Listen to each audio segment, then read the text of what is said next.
bener-bener pengalaman yang menegangkan buat gue, orang yang nggak pernah sama sekali namanya off-road.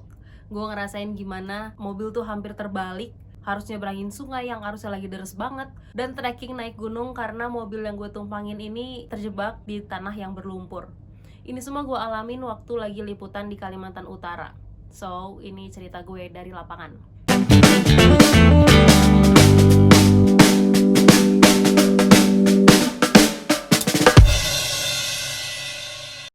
Waktu itu tanggal 14 sampai 16 Agustus 2023, Gubernur Kalimantan Utara Zainal Arifin Paliwang mau meninjau proses pembangunan jalan dari Malinau sampai ke Krayan.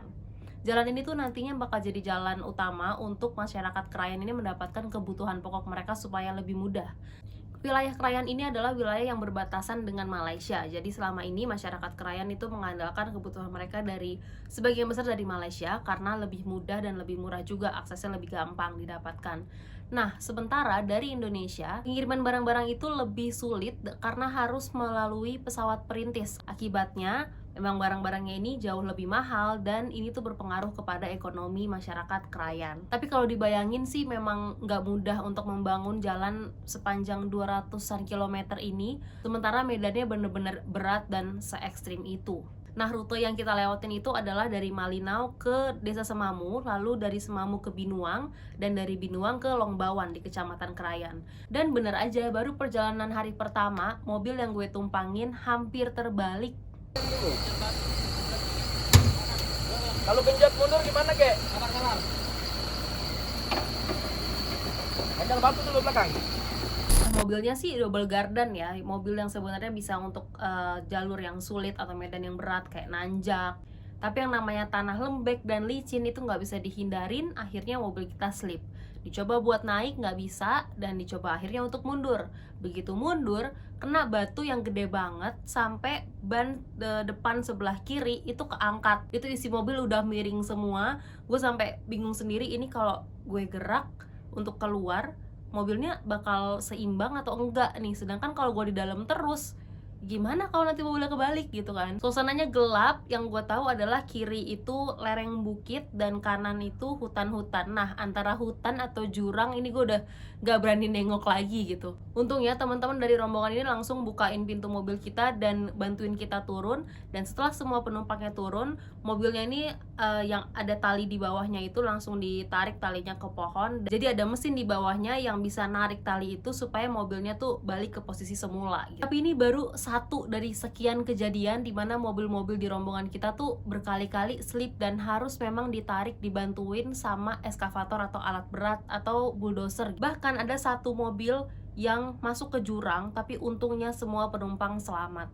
Tantangannya nggak cuma sampai di situ aja guys. Besokannya ketika kita lagi mau nyebrangin sungai dari daerah Semamu ke Binuang, arus sungai yang tadinya sebenarnya bisa dilewatin pakai mobil double gardan kami, ini sampai nggak bisa lewat karena sungainya banjir dan arusnya deras. Jadi kita harus pakai ketinting. Ketinting tuh perahu kecil yang isinya cuma 3-4 orang aja muatnya. Ini juga menurut gue detik-detik yang menegangkan banget selama perjalanan. Karena kita juga kejar-kejaran sama waktu, dimana kita tuh ngelihat makin siang arus sungainya ini juga makin gede. Jadi sebisa mungkin semua rombongan itu udah nyebrang sebelum arusnya itu nggak bisa lagi dilewatin. Terjadi lagi musibah pas kita mau ngerekam momen lagi nyebrangin sungai ini. Kita rekam pakai drone, dan drone-nya tiba-tiba hilang sinyal dan langsung masuk ke sungai yang saat itu deres banget sungainya. Jadi nggak mungkin juga kalau kita menghabiskan waktu untuk nyari itu. Jadi kita cuma bisa bilang goodbye sama drone kita. Tapi untungnya di penyeberangan sungai yang terakhir dari arah Binuang ke Longbawan, ini ada jembatan gantung yang masih bisa kita lewatin. Walaupun nggak bisa dilewatin pakai mobil, tapi di seberang jalan sana udah disediain mobil yang lainnya untuk mengantarkan kita selama di Longbawan nanti gitu.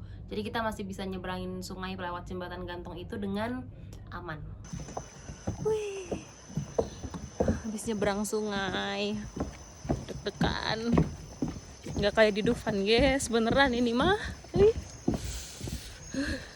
Pada hari ketiga perjalanan, sampailah kita akhirnya di Krayan, di Desa Longbawan, yang kita melihat tanda-tanda kehidupan di sana. Nggak lagi cuma ngelihat lereng bukit, hutan yang gelap, dan tanah yang berlumpur, tapi kita bisa lihat ada warga di sana, ada rumah-rumah, dan akhirnya bisa dapat sinyal. Nah, setelah istirahat 1 malam di sana, besoknya kita mengikuti upacara peringatan kemerdekaan ke-78 Republik Indonesia.